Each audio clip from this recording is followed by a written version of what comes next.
이 시간 은혜 받을 하나님의 말씀은 구약성경 민수기 12장 1절로 8절까지 말씀입니다.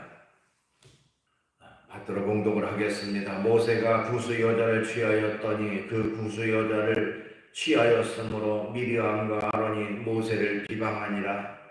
그들이 이르되 여호와께서 모세와만 말씀하셨느냐 우리와도 말씀하지 아니하셨느냐 하며 여호와께서 이 말을 들으셨더라. 이 사람 모세는 온유함이 지면의 모든 사람보다 더하더라. 여호와께서 갑자기 모세와 아론과 미리암에게 이르시되 너희 세 사람은 회막으로 나아오라 하시니 그 세 사람이 나아가매 여호와께서 구름 기둥 가운데로부터 강림하사 장막문에 서시고 아론과 미리암을 부르시는지라. 그 두 사람이 나아가매 이르시되 내 말을 들으라. 너희 중 선지자가 있으면 나 여호와가 환상으로 나를 그에게 알리기도 하고 꿈으로 그와 말하기도 하거니와 내 종 모세와는 그렇지 아니하니 그는 내 온 집에 충성함이라.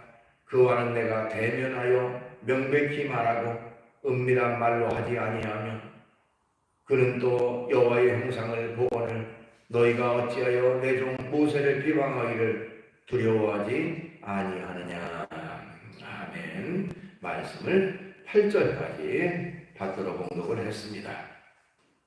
오늘 주어진 본문 말씀 가지고 제목을 모세의 성정, 이런 제목의 말씀으로 같이 은혜를 나누려고 합니다. 성정이라는 말을 사전에서 찾아보면 사람의 성질과 마음씨 또는 타고난 본성 이렇게 정의되어 있습니다. 그러니까 성정이라는 말은 인성이라는 말 또는 성품이라는 말로도 대체할 수가 있습니다. 과연 구약 성경에서 가장 사람 가운데 완전한 사람이다 이렇게 칭찬을 들었던 모세는 어떤 성정을 가진 사람이었을까 하는 것을 같이 살펴보려고 하는 것입니다. 오늘 본문 말씀에 보면 모세가 재혼을 했습니다. 그런데 그의 새로운 아내는 유대인이 아니라 이방 여인이었어요. 구스 여자였고 그로 말미암아 그의 누나였던 미리암과 형인 아론이 비방을 했습니다. 자, 여기 나오는 이 구스 여자라 구스 족속이라는 것은 아프리카의 에티오피아나 아라비아 반도 그리고 아시리아 지역에 널리 퍼져 살던 민족들이라고 합니다. 그런데 그들은 피부색이 검은 흑인에 해당되는 사람들이었다고 해요. 그래서 도대체 왜 이 사람이 이제 모세와 결혼하게 되느냐? 많은 성경학자들의 견해에 따르면 이스라엘 백성들이 출애굽할 때에 애굽을 탈출해 나오죠. 이스라엘 민족이. 근데 거기에 많은 그 이방인들도 같이 따라 나왔는데 그 따라 나온 사람들 중에 한 사람이었을 것이다. 이렇게 봅니다. 자, 모세가 이스라엘 사람이 아닌 이방인을 아내로 삼은 것 때문에 미리암과 아론이 모세를 비방을 했습니다. 그때 하나님이 모세와 미리암과 아론 이 세 사람을 부르셨어요. 회막으로 나와라 말씀하십니다. 그러면서 특별히 아론과 미리암에게 말씀하시기를 내 말을 들어라.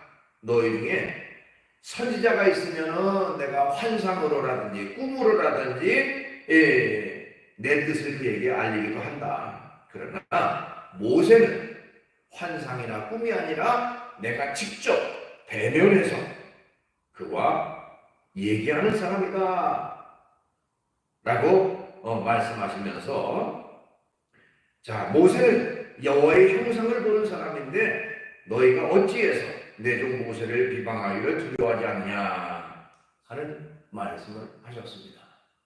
그리고 나서 하나님이 그곳을 떠나시자 그 즉시 그 이후에 미리암이라고 하는 이 사람이 나병에 걸려서 그의 몸이 눈처럼 휘어졌고 또 살이 반이나 썩었다고 성경은 말하고 있습니다. 요즘도 뭐 나병이라는 병은 참 무서운 병입니다만은 뭐 고대 사회에서는 이건 그야말로 불치병에 해당되는 질병이었습니다. 자, 미리암이 나병에 걸리자 아론은 두려운 생각이 들었습니다. 그래서 우리가 잘못했습니다. 모세요. 이 누이를 나병에서 치료하게 하나님 앞에 기도해달라고 기도하라고 좀 했습니다. 부탁을 했죠. 그 뒤에 모세가 하나님 앞에 기도를 했고 결국 치료받는 그런 결과가 되어졌습니다. 자, 과연 이 모세는 어떤 성경을 가진 사람이었을까? 어떤 성품의 사람이었을까? 하는 것입니다. 우선 모세는 포용의 사람이었다라고 말할 수가 있습니다. 오늘 본문 1절 말씀 다시 보면 모세가 구스 여자를 취하였더니 그 구스 여자를 취하였으므로 미리암과 아론이 모세를 비방하니라 이렇게 되어 있습니다. 자, 이 모세가 결혼을 했는데 재혼을 한 것이죠. 그런데 구수 여인을 취했다. 아마도 이 당시에 이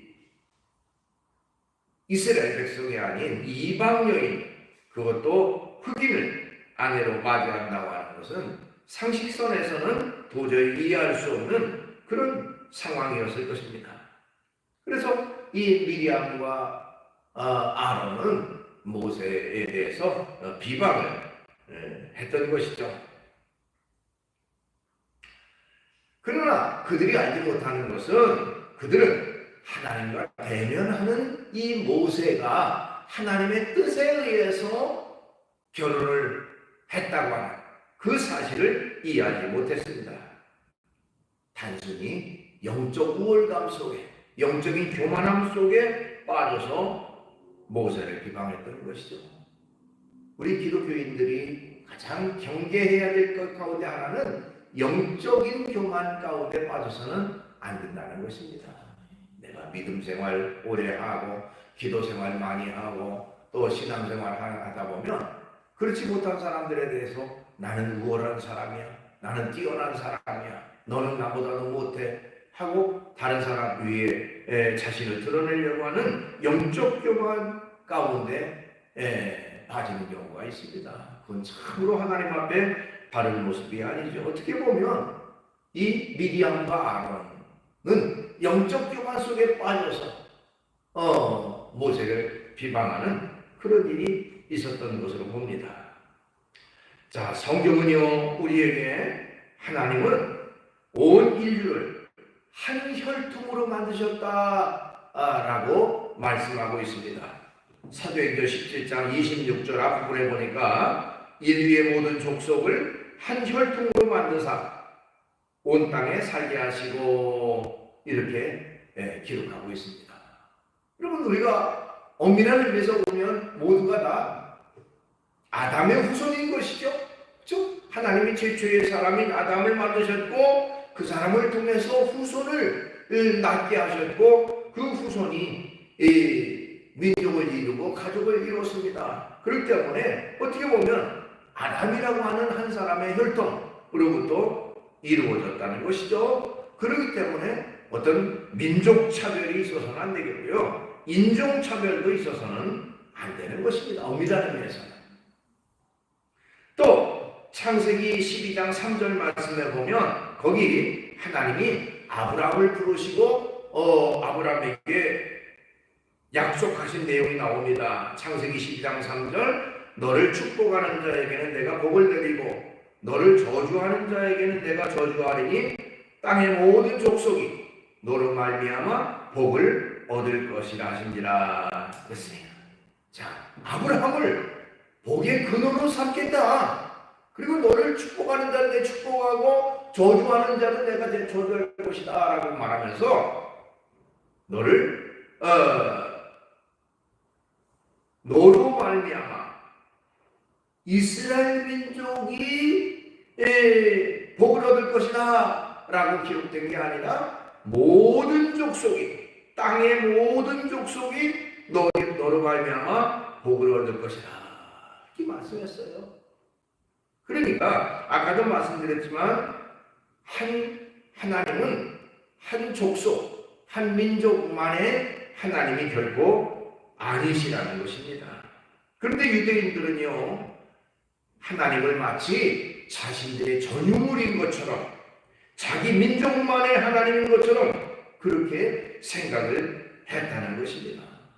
하나님은 이스라엘 민족의 하나님도 되시지만 모든 나라, 모든 민족, 모든 인종의 하나님이시기도 하십니다. 성경에 보면요, 하나님이 예수님을 이 땅에 보내실 때에 만민의 구세주로 보내셨다 이렇게 기록하고 있습니다. 로마서 3장 29절 하나님은 다만 유대인의 하나님이시냐 또한 이방인의 하나님은 아니시냐 진실로 이방인의 하나님도 되시느니라.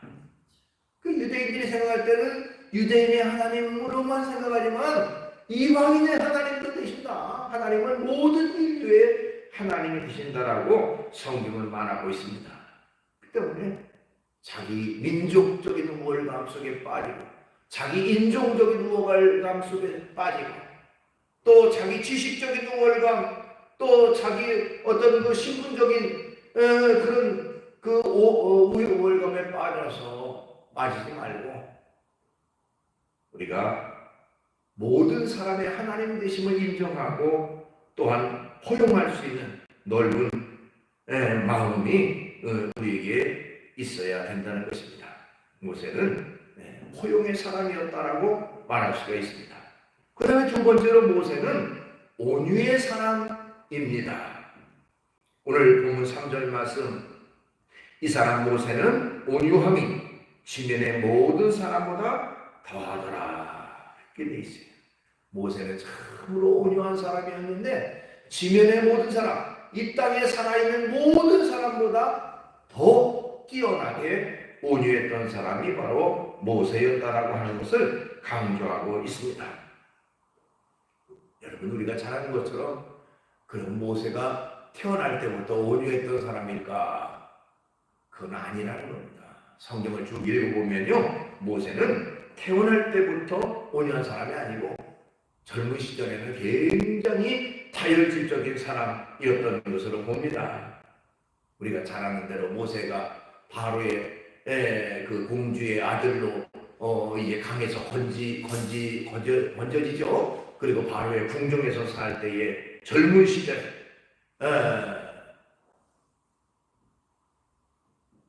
그 애굽인과 유대인 이스라엘 사람이 다투는 걸 보고 그 유대인을 애굽 사람을 죽이지 않습니까? 그런 내용을 보면 굉장히 물론 정의감에 불탈 수도 있겠지만 다혈질적인 성격이 아주 엄청나게 급했던 사람이 바로 모세가 아니겠는가 이렇게 생각을 해봅니다.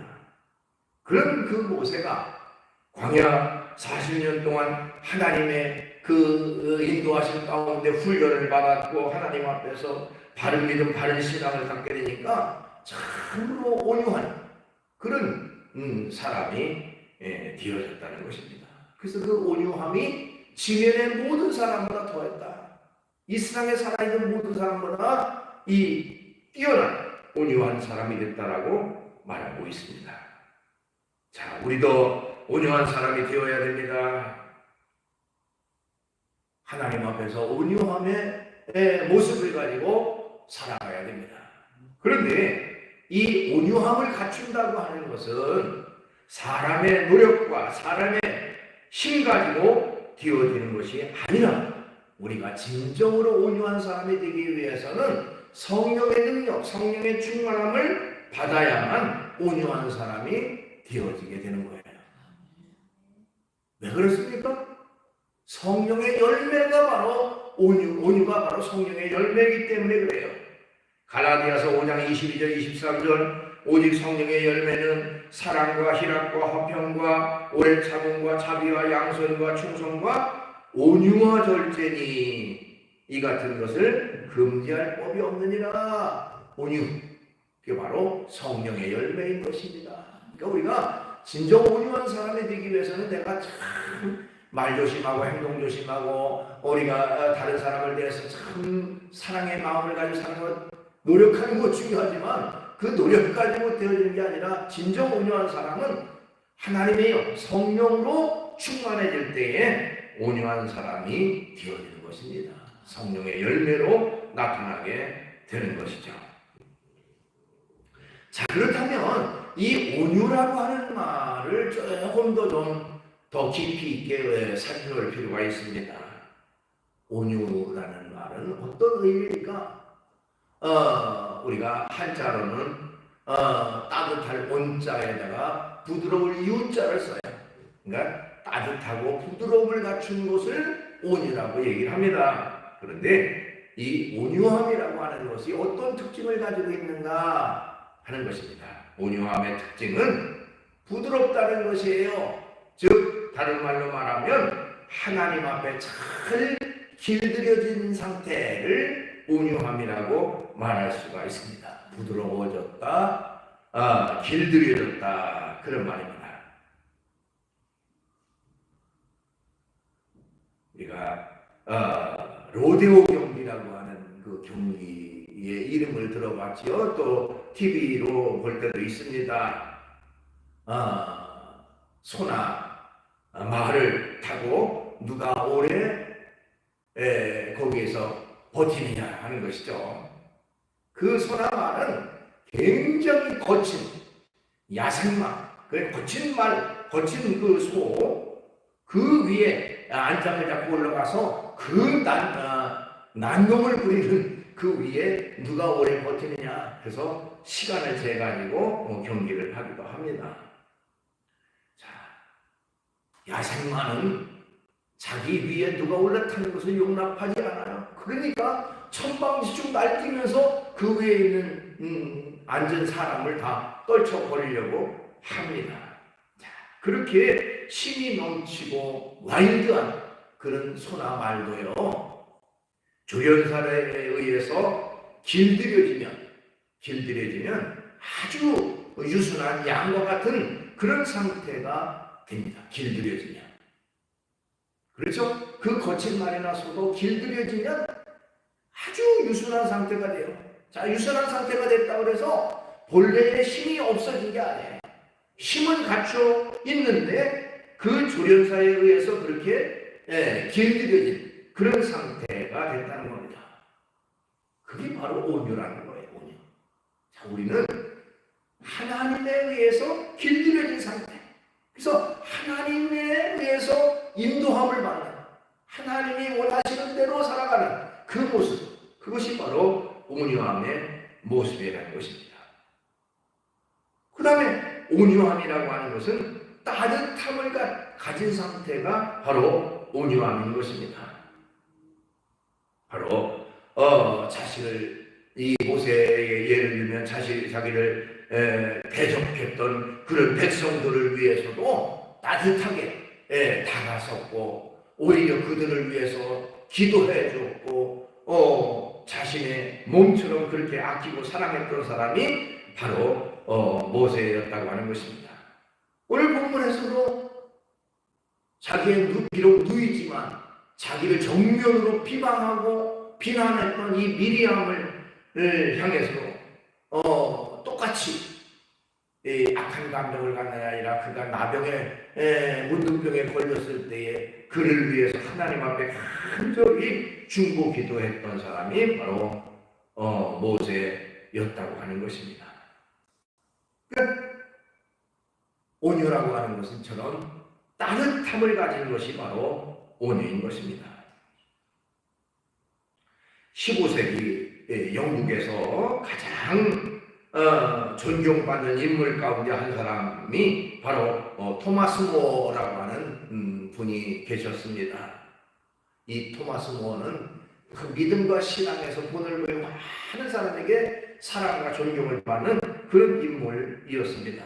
근데 어느 날 정치적인 이유로 정적에 의해서 이런 무고하게 잡혀서 결국에는 처형을 당할 그런 위기에 처해졌습니다. 자, 그가 법정에 서서 자기에게 사형을 언도하는 날, 그 재판관이 이제 자기에게 사형을 언도할 때에 그 재판관과 나누었던 유명한 이야기가 있습니다. 그 내용의 말을 그대로 읽으면요, 그 모어가 하는 말이, 재판관이시여, 내가 당신을 친구라고 부르도록 허락해 주십시오. 친구여, 나는 당신과 나의 관계가 바울과 스데반의 관계가 되기를 원합니다. 바울이 스데반을 죽였지만 지금쯤 하늘나라에서 이 두 사람은 가장 좋은 친구가 되어 있을 것입니다. 그대가 나에게 죽음을 선고하지만 우리는 하늘나라에서 영원한 구원을 함께 누리는 친구가 되기를 바랍니다. 라는 말을 했습니다. 자기에게 사형 언도를 내리는 재판관을 향해서 내가 친구로서 하늘나라에서 같이 하늘나라에 가기를 원한다. 재판관이 깜짝 놀랐습니다. 그래서 됨으로써요, 내가 그대에게 사형을 언도하는데 그대가 나를 이렇게 선대하는 이유가 무엇인가? 토마스 무어는 부드러운 미소를 가지고 대답을 했습니다. 주님께서 나에게 먼저 긍휼을 베풀어 주셨기 때문입니다. 나도 그 사랑과 긍휼을 당신에게 베푸는 것입니다. 라고 대답을 했다고 합니다. 어떻게 보면 이것이 바로 온유의 모습인 것이죠.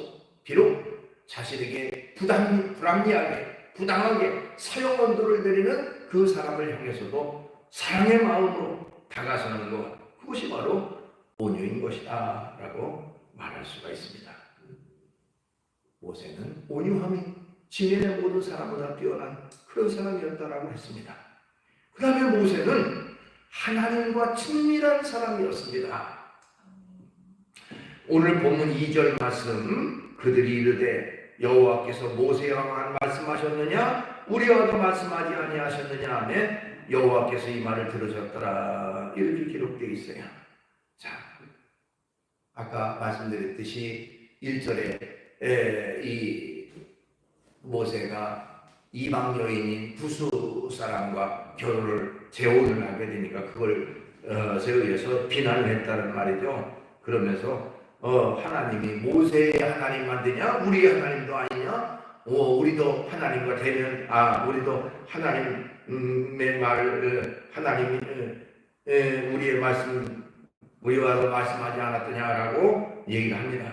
그때에 오늘 본문 말씀 6절로 8절 말씀에 보면 하나님께서 그들에게 차원이 다르다라는 것을 말씀했어요. 아까도 얘기했죠. 일반적으로 선지자를 부를 때에 또 말할 때에는 그들에게 환상을 보여주거나 꿈을 보여줘서 내 뜻을, 하나님의 뜻을 그들에게 전달하지만 모세는 바로 나와 대면해서 직접 만나서 대화하고 얘기를 했다. 그러니까 차원이 다르다는 말이죠. 수준이 다르다는 말이죠. 즉 이처럼 모세는 하나님과 직접 대면했던 사람, 하나님과 참으로 친밀했던 사람이 바로 모세였다라고 할 수가 있습니다. 우리는 하나님과 친밀한 사람이 되어야 돼요. 하나님과 친밀한 사람.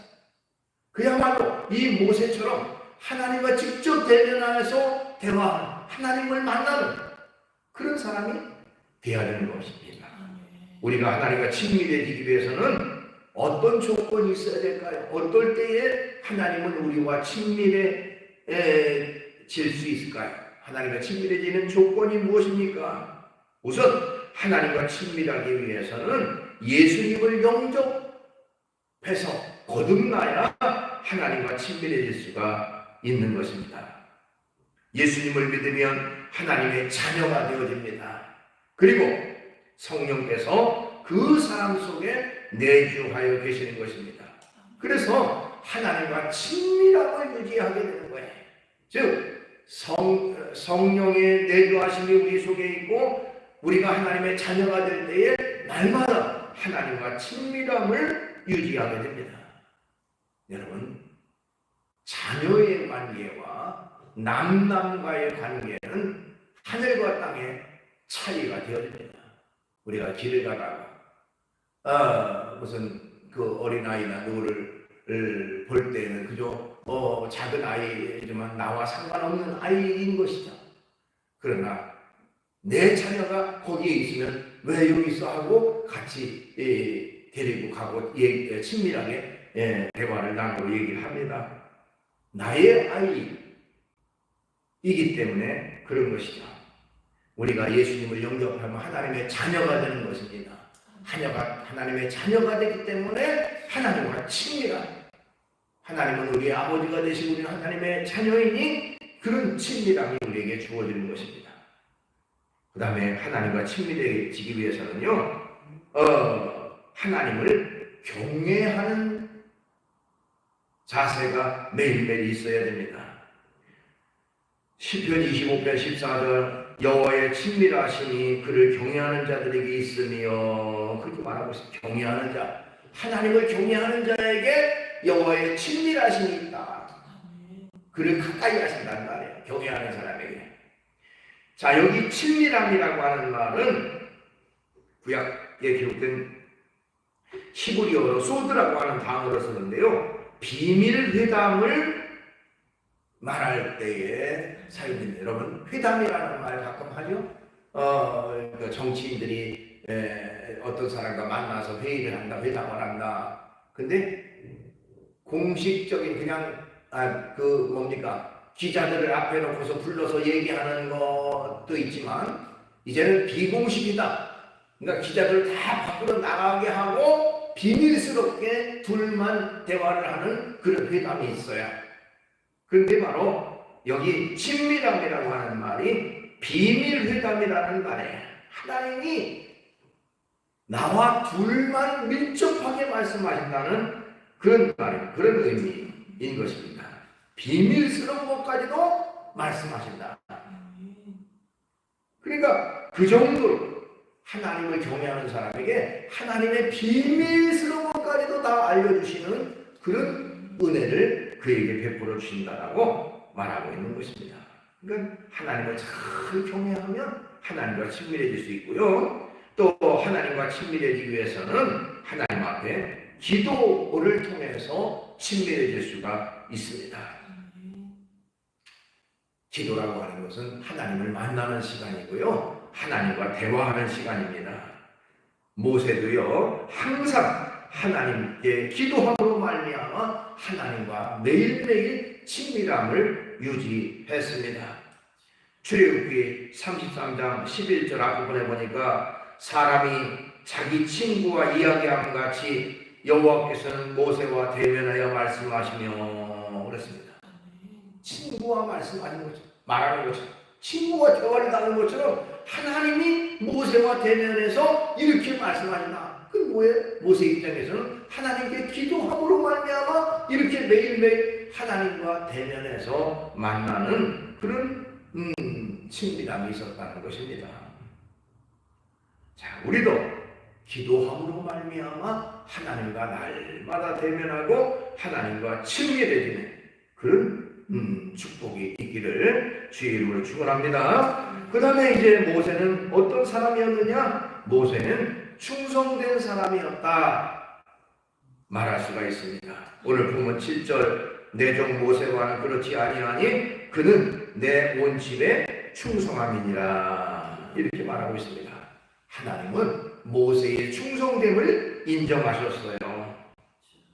모세는 내 온 집에 충성한 사람이다 라고 강조하셨습니다. 우리는 하나님 앞에 충성스러운 사람이 되어야 됩니다. 하나님은 충성된 사람을 기뻐하시고 충성된 사람을 통해서 은혜와 복을 베풀어 주시는 것입니다.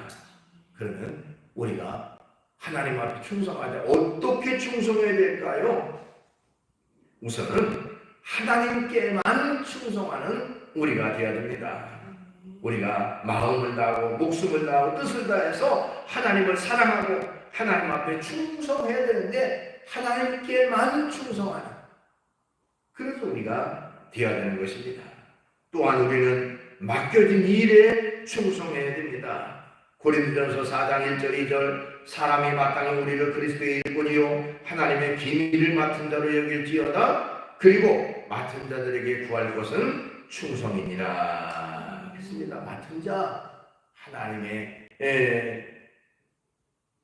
주어진, 내게 맡겨진 그 일에 충성하는 우리가 되어야 됩니다. 또한 우리는 우리에게 주어진 직분에 충성해야 됩니다. 디모데전서 1장 12절 나를 능하게 하신 그리스도 예수 우리 주께 내가 감사함은 나를 충성되이 여겨 내게 직분을 맡기시니, 하나님이 우리에게 직분을 주셨어요. 그 직분을 주신 하나님 앞에 더 충성하는 그런 우리가 되어야 됩니다. 그 다음에 성경에 보면 적은 일에 충성하라고 말했습니다. 마태복음 25장 21절 그 주인이 이르되 잘하였도다 착하고 충성된 종아 네가 적은 일에 충성하였으니 내가 많은 것으로 네게 맡기리니 네 주인의 즐거움에 참여할지어다 했습니다. 작은 일에 충성하는 사람이 큰 일도 충성할 수가 있습니다. 우리가 주어진 어떤 일이든지 충성하는 우리가 되어야 됩니다. 그 다음에 성경 말씀에 보면 죽도록 충성하라 그랬습니다. 요한계시록 2장 10절 뒷부분에 보니까요, 내가 죽도록 충성하라 그리하면 내가 생명의 관을 내게 주리라 그랬습니다.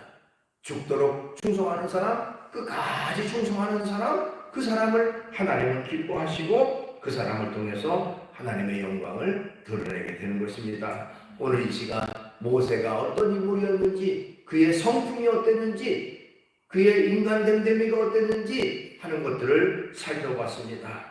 모세는 포효의 사람이라고 그랬고요, 모세는 온유한 사람이라고 그랬고요, 모세는 하나님과 친밀한 사람이었다고 했습니다. 그리고 모세는 충성된 사람이라고 그랬습니다. 언제든지 우리가 하나님 안에서 온전한 믿음과 신앙을 가질 뿐만 아니라 우리의 성품도 또한 이 모세와 같이 온유하고 겸손하고 포용력 있게, 그리고 하나님 앞에 충성하며 날마다 주님과 교통하고 교제하며 살아가는 우리의 모습이 되어야 될 줄로 믿습니다. 기도하겠습니다. 거룩하신 주님을 찬양합니다. 오늘도 저희들을 주의 전에 이끌어 주시고 귀한 예배를 영광 돌리게 하심을 감사합니다. 모세라는 인물이 어떤 성품의 사람이었는지, 어떤 성경을 가진 사람이었는지를 살펴봤습니다. 주님, 언제든지 이 모세의 믿음과 신앙의 모습을 본받아 우리도 하나님 앞에 더 가까이 나아가되 하나님 안에 온전한 성품을 가지고 품성을 가지고 하나님의 영광을 위해 살아가는 저희가 될 수 있도록 인도해 주시옵소서. 예수님의 이름으로 기도하옵나이다. 아멘.